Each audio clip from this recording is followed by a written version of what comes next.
May I ask dito, secretaries, ano po sa palagay nyo, sino po ba ang may primordial responsibility ng fact-checking?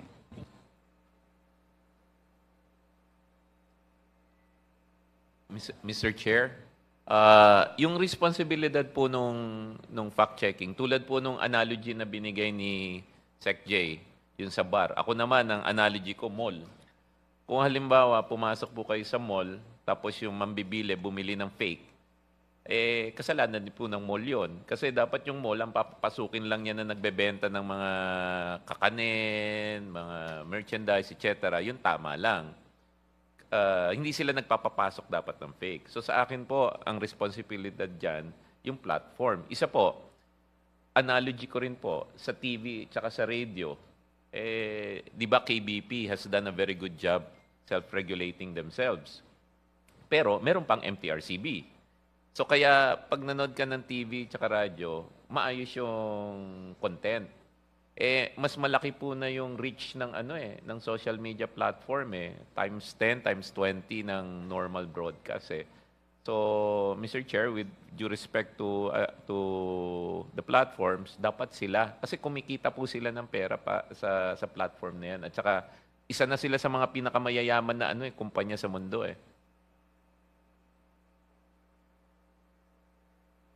Would the PCO Secretary have the same opinion? Have the same opinion. Pero kaya nga, pag pinapasok mo yung fake news sa iyong platform, dapat yan may karampatang parusa sa gobyerno. Dahil nga, ikaw ang nagpapasok Ginagamit nila yung platform mo to be a purveyor of fake news. Inaalaw mo siya. Dapat ikaw, as a platform, lahat ng mga nalilinis yan, malinis na. Sinisigurado mong totoo na po. Yun po dapat ang nangyayari.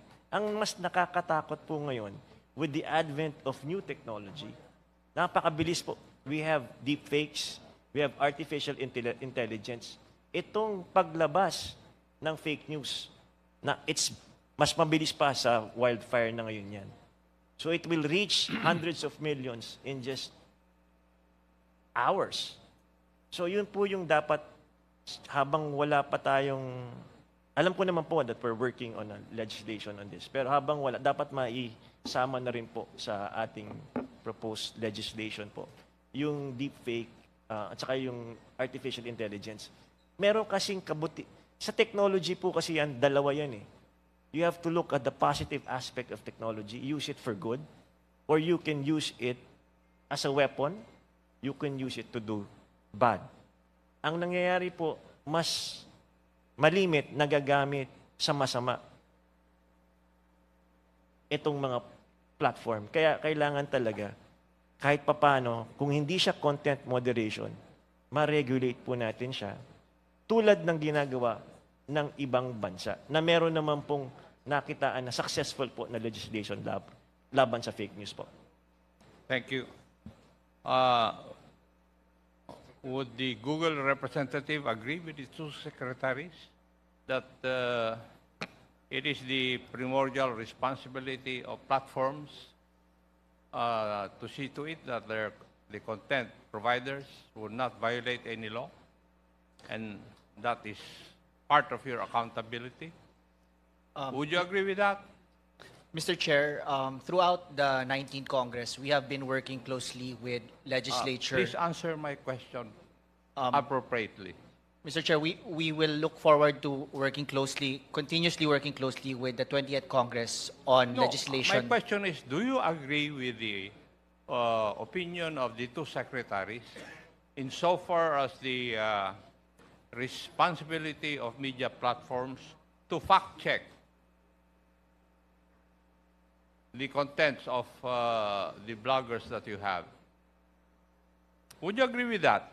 Or you're just like the Meta representatives, they would evade responsibility, as the records of the hearing would show? I'm asking you now, as the representative of Google. Mr. Chair, we agree that everyone who uses these platforms have the appropriate responsibility, including the platforms as well. So Mr. Chair, for things that are within the control of the platform, we would take accountability for that.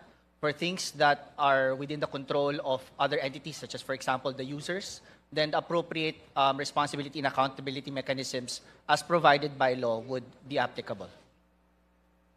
Thank you. Secretary Ruiz, you mentioned about third-party fact-checking. Now, why is there a need for such? If would make it a provision of law that is the sole responsibility of the platforms to conduct the fact-checking. Why is there a need for a third party? If accountability is now placed in the platforms, then there wouldn't be a need for a platform. In the United States, they removed all the fact checkers already. I think here in the Philippines, I'm not sure kung gumagana pa ba or tinanggal na rin nila.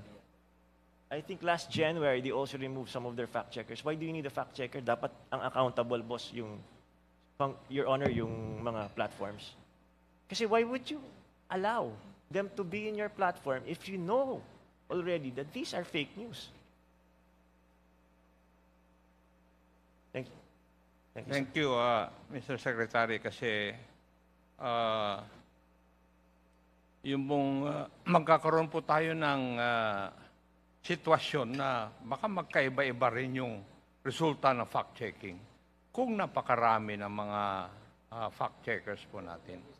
Di po ba? Tama po yun. Yes. So that we can pinpoint responsibility talaga. Exactly. Thank you. Anyway, pwede po bang matanong ko uli kayo ng ibang katanungan para sa pagbalangkas namin sa magiging batas tungkol dito sa fake news? Sa inyong obserbasyon at pag-aaral, anong mga hakbang ang dapat gawin ng mga social media platforms para ma-ensure na hindi inaabuso ng mga users nila ang mga platforms to spread misinformation, disinformation, and malinformation?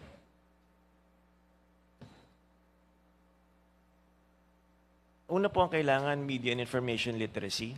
Tapos pagka sa kanila mismo, pag nasabihan na po sila na sa amin, ito, flag namin to, fake news to, galing to sa isang government agency, department, agad-agad dapat i-take down.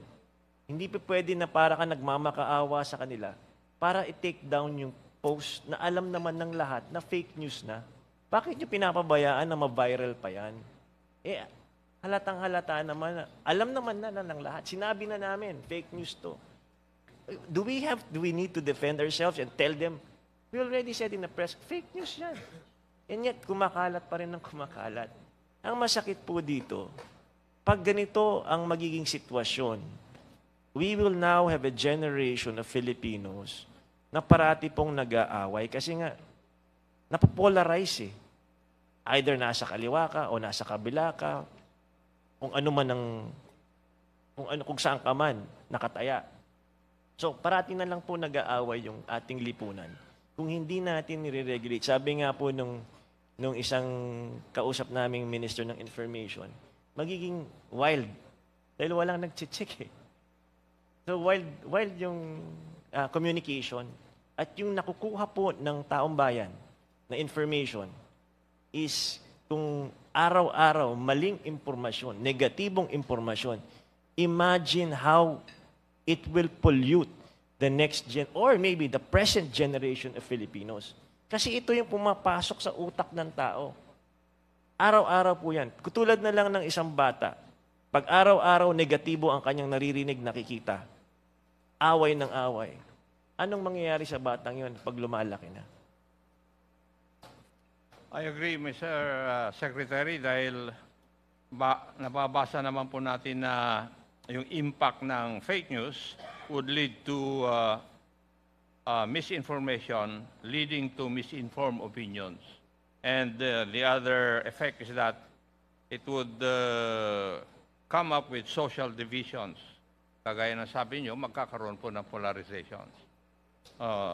I agree with you, Mr. Chair, Mr. Secretary. Next, much has been said that the platforms also conduct their fact-checking according to their answers to the questions that we have propounded. Pero na-mention din sa last hearing yung phrase na fact-tagging to combat the spread of fake news. Sa tingin niyo po ba effective ito? Hindi gaano, sir eh. Dapat, kasi yung mismong, mas mabilis magpakalat. So kahit pina-fact check mo na, magkakaroon pa rin ng doubt yung mga tao. Lalong-lalo na nga dahil nasira na yung credibility mo. Sinasabi mo na lang, kinag mo na fake news. Sasabihin na naman, how can we now tell na fake news talaga, ay na hindi talaga fake news yun? Kasi nawalan na yung credibility dahil nga sa napakaraming kasinungalingan. Libo na yung kasinungalingan, milyon na yung kasinungalingan.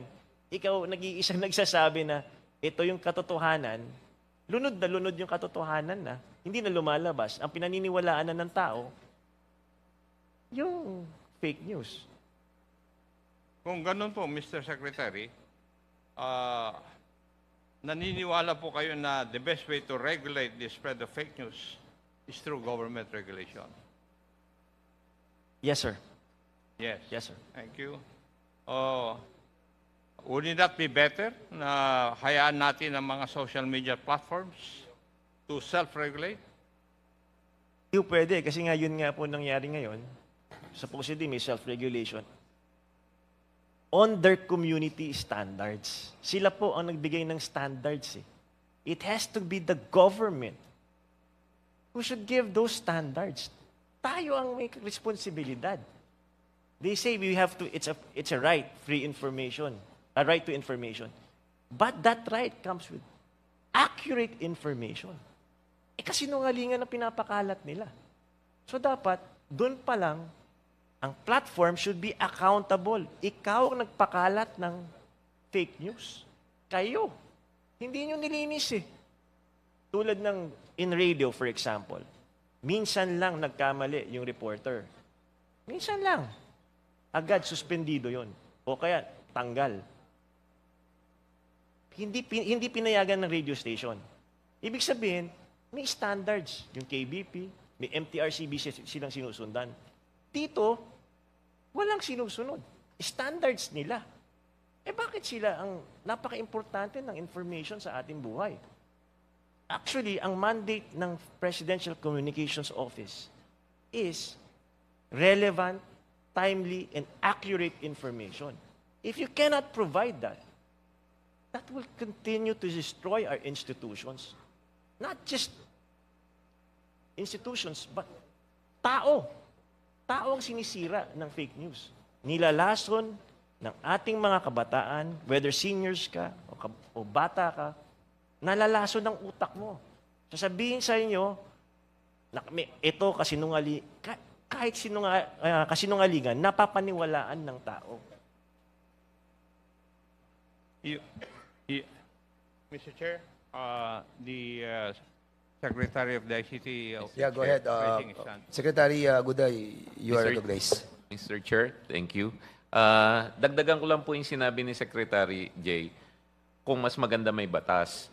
Yung nabanggit ni Sec Jay na community standards, kanila lang po yun eh, nagsa-self-regulate sila. Hindi rin nila sinusunod eh. We're not asking for special treatment in the Philippines. We just want them to fairly implement their standards. Hindi po patas yung pagkaka-implement nila ng standards. So kung sila ay magsa-self-regulate, medyo malabo. Second, hindi na po natin hinihingi, lalo na kay Meta, gumawa ng bagong bagay. Ginawa na po nila yan ng 2018. Noong 2018, nagsalita si Mark Zuckerberg, hindi sapat yung ginawa ni Facebook para protektahan yung mga tao. So, naglagay po sila dito ng content moderation team. Nagulat na lang kami, tinanggal nila eh. So, nagawa na nila before. Panghuli na lang po, pag tinanong nyo po lahat ng mga platform ngayon, hihingi sila ng batas eh. Nung nakausap ko sila kahapon, sabi, ano ba yung solusyon? Pag tinanong nyo pala sila ngayon, sasabihin nila, they need regulation. They want the government to put up a law to regulate them. So sila mismo, gusto nilang ma-regulate mismo eh. Yun lang po, Mr. Chairman. Thank you. Ito po yung issue ngayon eh.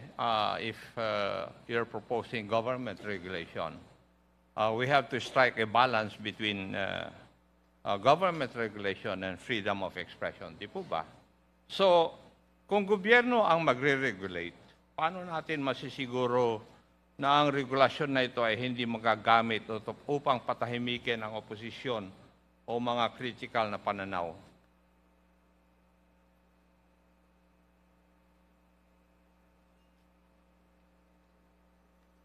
Yun, walang problema eh. Kung, Please refrain from clapping or anything in that kind, no? kung opinion naman po, sorry. Otherwise, we'll be asking you to leave these premises. Go ahead, Secretary Ruiz. Sir, if it's just an opinion, it's not fake news, there's no lie, it's okay. That's free. I mean, it's a freedom of expression. Just like TV, you have your opinions. Okay lang po yun. Opinion yun eh. But once it's proven that it's already a lie, they have to be accountable for that. Just like what they do in Singapore. Ang sabi po nung minister nila, una, ifa-flag ka muna. Eh, sasabihan ka, oh, parang may sinasabi na mag-ingat po kayo sa post na to dahil mali or may misinformation. First, second, hanggang tatlo. Pag hindi mo pa binabayan on the third, what do you call that? Na sinabihan ka na. Meron ng po penalty po yun. Tapos ang nangyayari po, they divert you to the right information on that same page. So ganun ang ginagawa po sa Singapore. Sa European services naman, 6% of profit nila tanggal. Pag napatunayan na ikaw ay purveyor ng fake news. Ang binibigyan nilang responsibilidad sa ibang, ito nga nakakatawa, Your Honor eh, sa ibang bansa, pumapayag silang magpa-regulate. The question is, why not in our country? For movies, television, radio, we regulate them. We have the MTRCB. Meron tayong KBP. Dito sa atin, wala. Walang isip. Dito nga po, ang nangyayari, akala natin, vloggers, pero paisa-isa lang po yun eh. So dapat, yung platform mismo ang maglinis ng mga lumalabas sa kanilang social media platforms. Sila po ang may responsibility niyan. Or Thank you. else, may penalties sa platform, hindi sa tao. Thank you, Mr. Secretary. Now, is there anybody from or any resource person present today that would advocate that the social media platforms would regulate themselves? Is there anybody? Any resource person who would advocate? The guy wearing a... From KBP, Your Honor. Can you please state your name and then you are recognized? Attorney Rudolph Steve Hularbal from the From? KBP. From? KBP, Your Honor. Now you are recognized, please. Your Honor, the KBP has been an advocate of self-regulation. And we believe that any is like a gun. It is not the gun that is to be regulated. It is the person who wields and uses the gun. So, social media journalists, responsible journalists, or commonly called bloggers, should be allowed to self-regulate, Your Honor. Mr. Chair, may I ask a question from the resource person? Mr. Chair, may I proceed? Yes, go ahead, Chairman Ako, please. Yung pong nag-advocate ng self-regulation, pakisagot lang po ito. Kung hayaan po natin na ang social media platforms to regulate themselves, paano po naman masisiguro na hindi ito gagamitin upang kontrolin ang narrative para sa kanilang sariling interest? Your Honor, there are laws that penalize fake news or disinformation and misinformation. There are laws. There are laws, libel laws. For example, Your Honor, cyber libel as well as under the penal code. The difference is the prior restraint, Your Honor. Cybercrime libel is not under the revised penal code. It is special law. I'm sorry. As a matter of yes, fact, Your Honor. kasama nga ako na author nun eh. Yes, Your Honor. I stand corrected. I'm sorry. My point, Your Honor, is in determining whether a news is fake or disinformation or misinformation, it should go through a process. Censorship should not be allowed or prior restraint. However, this does not preclude being penalized should one commit a crime. Hindi naman po yun ang kasagutan dun sa aking katanungan. Ang katanungan ko po is, paano po naman masisiguro na hindi ito gagamitin upang kontrolin ang narrative para sa kanilang sariling interest? In the same manner that I threw a different question to those proponents Na hindi gagamitin para sa personal na agenda, then let's put stiff penalties for violation, Your Honor. Okay. So there's a need for a law. Yes, Your Honor. Thank you. Secretary Ruiz, may I get, pwede po bang makuha ko yung inyong opinion? Doon po sa sistema ng pag-fact check, paano ba natin matutukoy na ang isang impormasyon o balita ay dangerous o harmful content na dapat i-take down? Sa tingin niyo po ba dapat i-adapt or institutionalize ang standard na ito sa ating mga batas? At bakit po? Po ay nakakasakit at nakakalason sa itong fake news sa taong bayan, tulad na lang nung isang post dati na nagsasabing ang Palawan ay parte ng bansang China. Siyempre, alam naman natin yung factual truths at hindi. Pag yung post na yon hindi mo pa binababa, sinabihan ka na niya, sinabihan na ng isang government agency na certified na fake news to.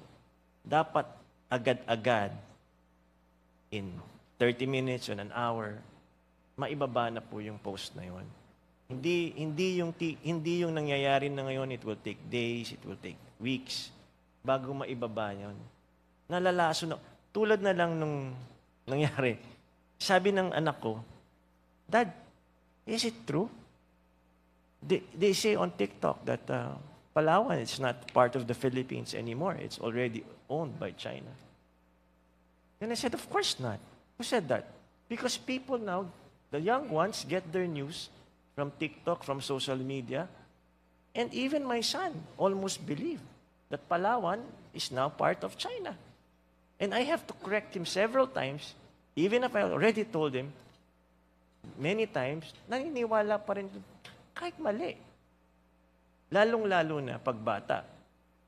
Medyo delikado. Kasi nga, yung ganong pananaw, nadidemoralize ka ng labanan, yung katotohanan. Kasi nga, ganon na yung impression ng maraming tao eh.